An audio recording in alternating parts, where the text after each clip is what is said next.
একের পর এক বিস্ফোরণে নিষ্ক্রিয় করা হলো হ্যান্ড গ্রেনেডগুলো, যেগুলো উদ্ধার করা হয় একটি খাল থেকে।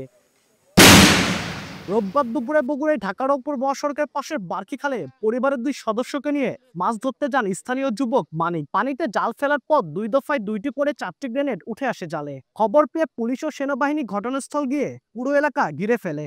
স্থানীয়দের নিরাপদ দূরত্বে সরিয়ে ফেলা হয়। এক পর্যায়ে সেনাবাহিনীর অভিযানে খাল থেকে আরো 2টি হ্যান্ড গ্রেনেড উদ্ধার করা হয়।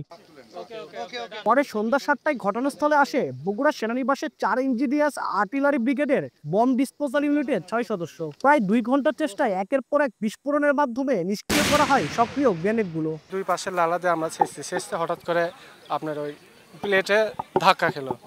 তা দেখলাম যে এটা কি, এই জন্য ওইটা বের করলাম, বের করে দেখলাম গ্রেনেড। মাছ মারার সময় 4টা গ্রেনেড পাই। পরে পুলিশকে জানানোর পর পুলিশ আসার পর তার সংরক্ষণে রাখে। পরে আর্মি আসে তারপর আবার খোঁজাখুঁজির পর আরও 2টা পাওয়া গেছে অলরেডি। সেনাবাহিনীর মাধ্যমে যেটা জানতে পেরেছি, যেটা আসলে অনেক পুরাতন এবং এগুলো অনেক আগের গ্রেনেড।